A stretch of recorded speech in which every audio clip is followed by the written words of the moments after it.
حضرت سہیل حضرت سعد سے روایت کو نقل فرماتے ہیں، آپ سرکار فرماتے ہیں کہ میرے رسول اللہ صلی اللہ علیہ وسلم سرکار نے فرمایا، اے زمانے والو، تم پر میرے صدیق کا شکرانہ ادا کرنا تم پر یہ واجب ہے۔ اگر میرے نبی کی محبت تمہارے دلوں سے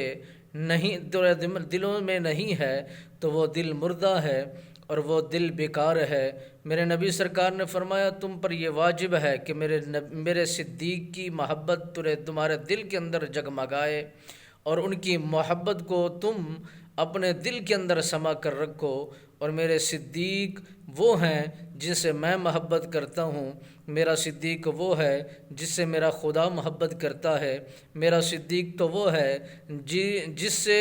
ہم دونوں محبت کرتے ہیں، اور صدیق ہمارا ہم دونوں سے محبت کرتا ہے، اور صدیق ہم سے جدا نہیں ہے اور ہم صدیق سے جدا نہیں ہیں۔ ہم اپنے صدیق سے محبت کرتے ہیں، اور ہمارے نزدیک ہمارے صدیق کی کسی کے دل کے اندر اگر بغض ہوگا تو وہ ایمان سے خالی ہوگا، وہ دین سے خالی ہوگا، حب رسول سے خالی ہوگا، حب خدا سے خالی ہوگا، نہ اس کی عبادت قبول ہوگی، نہ اس کی ریاضت قبول ہوگی، نہ وہ اللہ کے حضور سجدہ اس کا قبول ہوگا، نہ ہی اللہ کے حضور اس کی تسبیحات ذکر اذکار قبول ہوں گے۔ اگر